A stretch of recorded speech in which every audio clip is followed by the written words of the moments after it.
ഒരു ചോദ്യം ജ്യോതിശാസ്ത്ര സംബന്ധിയായും രണ്ടെണ്ണം ക്ഷേത്ര സംബന്ധിയായിട്ടുള്ളതാണ്. അതിലാദ്യം ജ്യോതിശാസ്ത്ര സംബന്ധിയായിട്ടുള്ള ചോദ്യത്തിന് ഉത്തരം പറയാം. അത് വളരെ വിസ്തരിച്ചിട്ടുള്ളൊരു ചോദ്യമാണ്. അങ്ങനെ ഭാഗങ്ങളാക്കി പറയാം.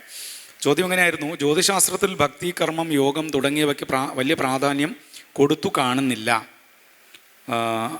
അപ്പോൾ അതിന് ആ വരിക്കൊരു മറുപടി പറയാം. ഒന്ന്, ഭക്തിക്ക് പ്രാധാന്യം കൊടുക്കുന്നില്ല എന്ന് നമുക്ക് പറയാൻ കഴിയില്ല. കാരണം ശാസ്ത്രത്തിൽ തന്നെ ഒരു പ്രമാണമുണ്ട്. നവമേ ശുഭസംയുക്തയെ സപാപേ, ക്ഷമിക്കണം, 9 ആ പ്രമാണം പറഞ്ഞത് തെറ്റി. 9-ാം ഭാവത്തിൽ ഒരു ശുഭഗ്രഹം ഉണ്ടാവുക, 9-ാം ഭാവാധിപൻ ഇഷ്ടസ്ഥാനത്ത് വരിക. അങ്ങനെ വന്നു കഴിഞ്ഞാൽ സ്യാദ് ഈശ്വര സേവയാ ഗതശമ, എങ്കിൽ ഈശ്വര സേവ കൊണ്ട് ഗതശമ, ഗതം വെച്ചാൽ രോഗങ്ങൾ ശമിക്കും. അപ്പോൾ അവിടെ ഈ കവടി വയ്ക്കുന്ന അല്ലെങ്കിൽ പ്രശ്നം വയ്ക്കുന്ന ആൾ രാശി വെച്ചതിന് ശേഷം നിങ്ങൾക്ക് നിങ്ങളുടെ ഇന്ന പരിഹാരങ്ങൾ കൊണ്ട് നിങ്ങളുടെ ദുരിതം മാറുമോ എന്ന് നോക്കുമ്പോൾ എന്താണ്, 9-ൽ ഒരു ശുഭഗ്രഹം വരിക, അല്ലെങ്കിൽ അതിൻ്റെ ഭാവാധിപൻ 9-ാം ഭാവാധിപതി കേന്ദ്രത്തിലോ ത്രികോണത്തിലോ വന്നു കഴിഞ്ഞാൽ പറയുന്നത് ഇങ്ങനെയാണ്: സ്യാദ് ഈശ്വര സേവയാ ഗതശമ, നിങ്ങളുടെ ഈ നിശ്ചയിക്കപ്പെട്ട ഈശ്വര സേവ കൊണ്ട് നിങ്ങളുടെ ദുരിതങ്ങളെല്ലാം ശമിക്കും എന്ന് പറയുന്നു. അതോടൊപ്പം തന്നെ ഈ അഷ്ടമംഗല പ്രശ്നത്തിൽ അവസാനം കവടി മടക്കുന്ന സമയത്ത് പറയാറുണ്ട്: അഷ്ടമംഗലം ഇത്യുക്തം സംക്ഷേപേണ ഗുരുദിതം ഗുരുഭക്തീശ്വരൻ ധ്യായൻ വദേ സത്യം ഭവേ ധ്രുവം. ഗുരുഭക്തിയോട് കൂടിയിട്ടാണ് ഞാനിതെല്ലാം പറഞ്ഞത്, ഇത് ധ്രുവം അതേപോലെ തന്നെ ഭവിക്കട്ടെ എന്നും, അതുപോലെ തന്നെ ഗുരുഭ്യശ്ച ഗ്രഹഭ്യശ്ച മയാബദ്ധോ അയമഞ്ജലി പ്രസന്ന മനസ്സസ്തേമേ സത്യാം കുർവന്തു ഭാരതീം. ഞാൻ എൻ്റെ ഗുരുവിനെയും സരസ്വതിയും ദക്ഷിണാമൂർത്തി തുടങ്ങിയ എല്ലാ ദേവതമാരെയും മുറുകെ പുണർന്ന് തൊഴുതുകൊണ്ടാണ് പ്രശ്നം പറയുന്നത്. അവരെൻ്റെ വാക്കിനെ സത്യമാക്കട്ടെ. അപ്പോൾ ഇവിടെ എവിടെയാണ് ഭക്തി ഇല്ലാത്തത്? ഈ മുമ്പിലിരിക്കുന്നവരെക്കാളും ഏറ്റവും ഭക്തിയോടുകൂടി രാശി വെക്കുന്ന നേരം മുതൽ എണീറ്റ് പോകുന്നത് വരെ പഞ്ചാക്ഷരം ജപിച്ച് പ്രശ്നക്രിയ ചെയ്യുന്ന ആളാണ് ദൈവജ്ഞൻ. അപ്പോൾ അവിടെ ഭക്തിക്ക് സ്ഥാനമില്ല എന്ന് പറയാൻ പാടില്ല. ഞങ്ങളൊക്കെ പറയാറുള്ളത് എന്താ പറയുക, ദക്ഷിണാമൂർത്തിയെ ഭസ്മം കൊണ്ട് രാശിചക്രം വരച്ച് കുട്ടിയെ കൊണ്ട് സ്വർണം നസിച്ച് ആ ഭഗവാന്റെ ശരീരമാകുന്ന ഏത് അവയവത്തിലാണോ സ്വർണം വെച്ചത് ആ സ്വർണ്ണാരൂഢം പ്രതി പ്രശ്നം പറയുന്നവരാണ് നമ്മൾ. അപ്പോൾ പിന്നെ ഇവിടെ ഭക്തിക്ക് സ്ഥാനമില്ല എന്ന് പറഞ്ഞാലോ? സാക്ഷാൽ ദക്ഷിണാമൂർത്തിയെ പൂജിച്ചിട്ടേ അഷ്ടമംഗല പ്രശ്നങ്ങൾ തുടങ്ങാറുള്ളൂ. ഭക്തിക്ക് മറ്റെന്തിനേക്കാളും പ്രാധാന്യം ജ്യോതിശാസ്ത്രത്തിനകത്താണ്. അടുത്ത് കർമ്മം, യോഗം തുടങ്ങിയവയ്ക്ക് പ്രാധാന്യം കൊടുക്കുന്നില്ല എന്ന് പറയാൻ പറ്റില്ല. കർമ്മം എന്ന് പറയുന്ന 2 അക്ഷരത്തിന്മേലാണ് ജ്യോതിശാസ്ത്രം നിലനിൽക്കുന്നത് തന്നെ. കർമ്മം, കർമ്മഫലം. ഇപ്പോൾ ജാതകം നോക്കുന്നത് എന്താ? പൂർവ്വജന്മാർജിതം കർമ്മം ശുഭം വാ യതിവാശുഭം തസ്യ പങ്ക്തി ഗൃഹ സർവാ സൂചയന്തിക ജന്മനി.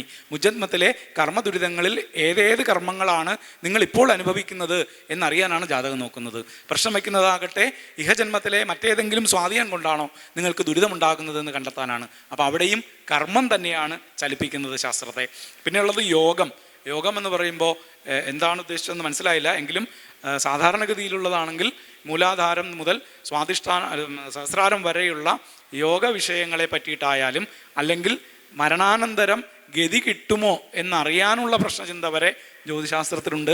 ഗത്യനൂകാദി ചിന്ത്യം എന്ന് പറഞ്ഞിട്ട് വരാഹവീരൻ്റെ മൃഗജാതകത്തിൽ ഒരു ശ്ലോകം അവസാനിക്കുന്നത് തന്നെ മരണാനന്തരമുള്ള ശവത്തിൻ്റെ പരിണാമത്തെ പറ്റി പോലും ചർച്ച ചെയ്തുകൊണ്ടാണ്. ആത്മാവിന് ഗതി കിട്ടുമോ എന്ന് ചർച്ച ചെയ്തിട്ടാണ്. അപ്പോൾ അതുകൊണ്ട് മനസ്സിലാക്കാൻ വേണ്ടി അത് പറഞ്ഞു എന്നേ ഉള്ളൂ.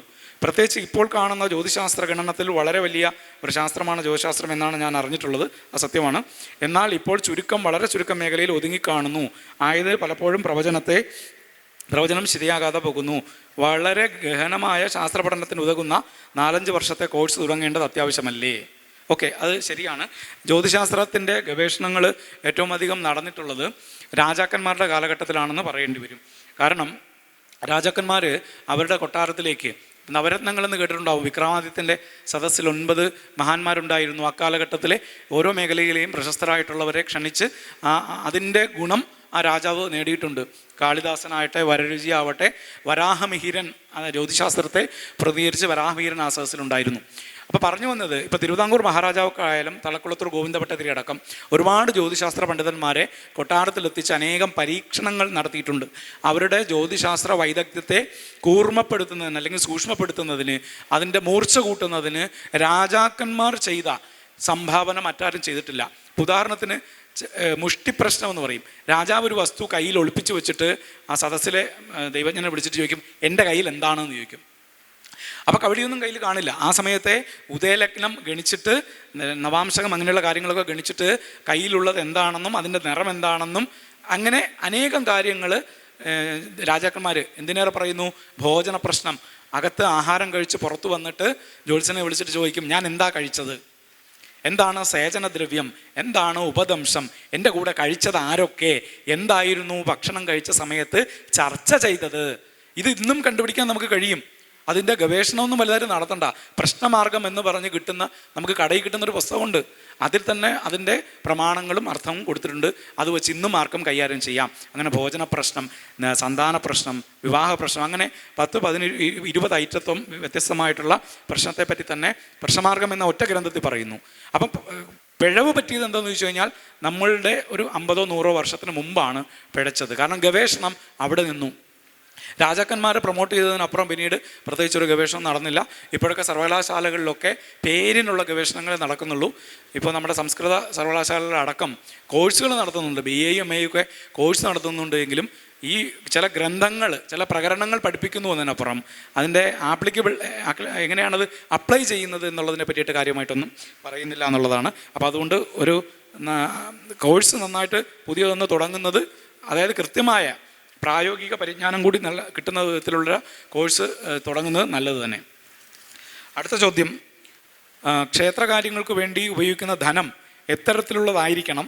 അസാൻമാർഗത്തിലൂടെ സമ്പാദിക്കുന്ന ധനം ക്ഷേത്രത്തിന് വേണ്ടി ഉപയോഗിക്കാമോ? അത് ക്ഷേത്രത്തിന് ദോഷം ചെയ്യുമോ? ഒരു സംശയവും വേണ്ട. അസാൻമാർഗിക പാതയിലൂടെ ഒരാൾ ധനം ആർജിച്ചിട്ട് അത് ക്ഷേത്രത്തിൽ സംഭാവന ചെയ്തു, അല്ലെങ്കിൽ അയാളെ വെച്ച് അയാളെ സ്പോൺസറാക്കിക്കൊണ്ട് ഒരു പരിപാടി ചെയ്താൽ അത് ക്ഷേത്ര ചൈതന്യത്തിന് ലോപം ഉണ്ടാക്കുന്നത് മാത്രമല്ല ദേവന് അപ്രീതികരമാണ്. ഇത് വെറുതെ ഒരു സദാചാരത്തിൻ്റെ ഭാഗമായിട്ട് പറയുന്നതല്ല. ഇതിന് പ്രമാണമുണ്ട്. തന്ത്രസമുച്ചയത്തിൻ്റെ 1-ാം പടലത്തിലെ 4-ാമത്തെ ശ്ലോകത്തിൽ ഇങ്ങനെയാണ് തുടങ്ങുന്നത്. വർണ്ണാശ്രമാധികൃത എന്ന് തുടങ്ങി യജമാനൻ്റെ യോഗ്യത പറയുന്ന കൂട്ടത്തിൽ 2-ാമത്തെ വരി പറയുന്നത് ഇങ്ങനെയാണ്: ന്യായാത്ത വിത്ത നിചയ. ന്യായമായി ആർജിച്ച വിത്തം കൊണ്ടു മാത്രമേ ക്ഷേത്ര നിർമ്മാണം പാടുള്ളൂ. അപ്പോൾ അതിൽ പിന്നെ സംശയം, ചർച്ചയില്ല. ആ വിഷയത്തിൽ ചർച്ചയില്ല. ഒരാൾ നമുക്ക് ക്ഷേത്രത്തിലേക്ക് ധനം തരുമ്പോൾ അവൻ ഏത് പൈസയാണ് തരുന്നത് എന്ന് നമുക്ക് ചൂഴ്ന്നു നോക്കാൻ കഴിയില്ല എങ്കിൽ പോലും അവനെ നമുക്ക് പഠിക്കാമല്ലോ. അവൻ എത്തരക്കാരനാണെന്നറിയാമല്ലോ. അപ്പോൾ അവൻ അധർമ്മത്തിലൂടെ ആർജിച്ച പണം ദേവൻ്റെ തലക്കിലേക്ക് കൊണ്ട് തട്ടരുത്. കാരണം അതുകൊണ്ട് ദുരിതം അനുഭവിക്കുന്നത് ദേവനായാലും. ദേവനൊരു പ്രത്യേകതയുണ്ട്, എന്ത് കിട്ടിയാലും സ്നേഹമുള്ളവനാണ്.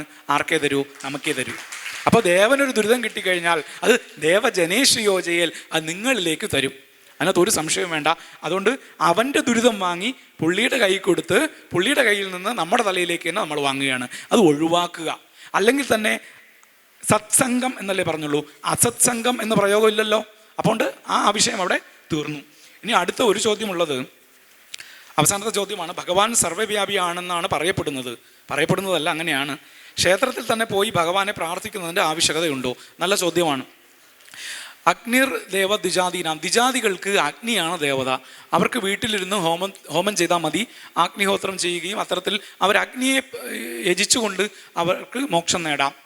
പ്രതിമ സ്വൽപ്പബുദ്ധീനാം. സ്വൽപ്പബുദ്ധിയുള്ള ആൾക്കാർക്ക് വേണ്ടിയിട്ടാണ് പ്രതിമ പറഞ്ഞത്. അപ്പം നമുക്ക് കണ്ണടച്ചിരുന്നിട്ട് പരമ്പൊരുളിനെ ധ്യാനിക്കാൻ പറ്റുമോ? ഇപ്പോൾ തന്ത്രി ധ്യാനിക്കുകയാണ്. തന്ത്രിയൊക്കെ ആ നിലവാരത്തിലെത്തും. പ്രതിഷ്ഠ ചെയ്യുന്ന സമയത്ത് പറയുന്നുണ്ട്, ബിംബത്തിൻ്റെ സുഷുമ്ന നാഡിയിലുള്ള ചൈതന്യം ബ്രഹ്മാണ്ടത്തോളം നിറഞ്ഞു നിൽക്കുന്നതാണെന്നും അതിനെ ചുരുക്കി ഈ മതിൽക്കകത്താക്കുകയാണെന്നും സങ്കല്പിക്കുകയും അപ്രകാരം ക്രിയ ചെയ്യുകയും ചെയ്യും. അപ്പം അതുകൊണ്ടാണ് ഒരു ബിംബത്തിന് ഒരു ക്ഷേത്രം ക്ഷയിച്ചാൽ അത് മുഴുവൻ പ്രപഞ്ചത്തെയും അതിനെ ചുരുക്കി പറഞ്ഞാൽ ഈ ഭൂമിയെയും അതിനെ ചുരുക്കി പറഞ്ഞാൽ ഏറ്റവും ചുരുങ്ങിയത് നമ്മുടെ രാഷ്ട്രത്തിനും ദോഷമാണ്. അത് തന്ത്രിയുടെ സങ്കല്പം കൊണ്ടാണ്. അത്തരത്തിൽ ഗഹനമായ സങ്കല്പവും ധാരണയുമില്ലാത്ത നമ്മളെ സംബന്ധിച്ചിടത്തോളം നമുക്ക് ഈശ്വരനിൽ എത്താനുള്ള ഒരു ഉപാധിയാണ് ക്ഷേത്രം. ആ ഉപാധിയിലൂടെ മാത്രമേ നമുക്ക് എന്ത് ചെയ്യാൻ പറ്റൂ? കണ്ണട വച്ചേ നമുക്ക് ചിലപ്പോഴെന്ത് ചെയ്യാൻ പറ്റൂ? ചിലത് കാണാൻ പറ്റൂ. അപ്പോൾ ദേവനാകുന്ന അല്ലെങ്കിൽ ക്ഷേത്രമാകുന്ന കണ്ണടയിലൂടെ മാത്രമേ നമുക്ക് പരമാത്മാവിനെ ഒരു കാലം വരെ നമുക്ക് പറ്റൂ. അല്ലെങ്കിൽ നിങ്ങൾ സിദ്ധന്മാരായിരിക്കണം. അഗസ്ത്യരെ പോലെ എന്താണ്, സ്വന്തം ഹൃദയപത്മത്തിൽ ദേവനെ കാണാനുള്ള ത്രാണി ഉണ്ടാവണം. അതില്ലാത്തത് കൊണ്ട് നമുക്ക് അത് പറയാൻ സാധിക്കില്ല. ഇനി ഒരു കാര്യം കൂടെ പറഞ്ഞ് അവസാനിപ്പിക്കാം. 1 മിനിറ്റ് ഇവിടെ ഉണ്ടാവത്തുള്ളൂ. എന്തിന് ക്ഷേത്രത്തിൽ പോകുന്നു എന്ന് ചോദിച്ചാൽ കേവലം ദേവനെ തൊഴാൻ വേണ്ടി മാത്രമല്ല.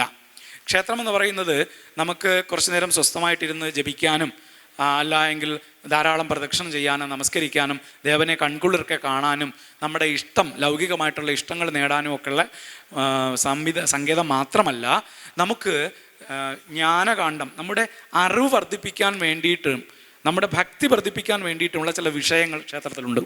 ഭക്തി വർദ്ധിപ്പിക്കണമെങ്കിൽ നമുക്ക് 9 തരത്തിലാണല്ലോ, എല്ലാവർക്കും അറിയാം. നവതാ ഭക്തി അല്ലേ, ശ്രവണം, കീർത്തനം തുടങ്ങി സഖ്യം, ആത്മനിവേദനം. ഇപ്പോൾ നമ്മളൊരു ക്ഷേത്രത്തിലേക്ക് പോകുന്നു, അവിടെ നാമസങ്കീർത്തനം നടക്കുന്നു, ശ്രവണമായി. നമ്മൾ പങ്കാളിയാകുന്നു, കീർത്തനമായി. ഭഗവാനെ സ്മരിക്കുന്നു, അർച്ചനം വന്ദനമൊക്കെ എന്ന് പറയുമ്പോൾ അത് വഴിപാടുകളാവും. സഖ്യം, ദേവനോട് അത്രയും ആത്മബന്ധം നേടിയ അല്ലെങ്കിൽ തന്നെ നിവേദിച്ച് ദേവന് നിവേദിച്ച ഒരുപാട് താമസന്മാർ കേന്ദ്രീകരിച്ചിരുന്നത് ക്ഷേത്രത്തിലാണ്. മേൽപ്പത്തൂർ നാരായണ ഭട്ടതിരി ആരാ? ഗുരുവായൂരപ്പൻ്റെ ആളാ. അപ്പോൾ അതേപോലെ ഒരുപാട് ഭക്തോത്തമന്മാർ ക്ഷേത്രത്തെ കേന്ദ്രീകരിച്ചാണ്. ഇനി ഇതെല്ലാം കളഞ്ഞാലും ഒറ്റ കാര്യം മാത്രം പറയാം. ഇപ്പം ഞാനിപ്പോൾ ഇവിടെ ഇരിക്കുന്നു, ഞാനിന്ന് എന്തുകൊണ്ട് ഞാനിവിടെ ഇരിക്കുന്നു എന്ന് ചോദിച്ചാൽ, ഇപ്പം നിങ്ങൾ ചിന്തിക്കും ഞാൻ തിരുവനന്തപുരത്ത് നിന്ന് ട്രെയിനിൽ കയറി വന്നു. അങ്ങനെയല്ല. ഒരു ക്ഷേത്രത്തിൽ ഞാൻ പോയതിൻ്റെ പ്രതിഫലനമാണ് ഞാനിപ്പോൾ ഇവിടെ ഇരിക്കുന്നത്.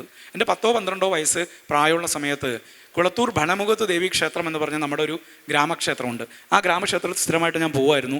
അപ്പോൾ ഇവിടെ തന്നെയുള്ള മിഥുനപ്പള്ളി വാസുദേവൻ നമ്പൂതിരി അവിടെ എന്ത് ചെയ്യായിരുന്നു? സപ്താഹം നടത്തുകയാണ്.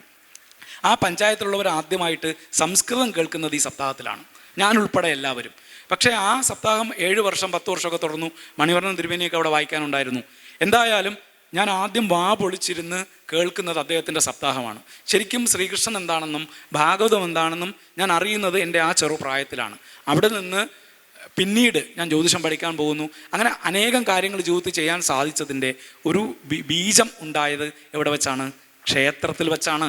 അപ്പോൾ ക്ഷേത്രം എന്ന് പറയുന്നത് കേവലം ആരാധനയ്ക്ക് മാത്രമല്ല, ആധ്യാത്മികമായും ജ്ഞാനത്തിൻ്റെ വഴിയിൽ നമുക്ക് പടികയറി പോകാനുള്ള മാർഗങ്ങളാണ്. അതിനുള്ള ഒരു മാർഗമാണ് ഭാഗവത സപ്താഹം എന്നും കൂടെ പറഞ്ഞു നിർത്തുകയാണ്. നന്ദി, നമസ്കാരം.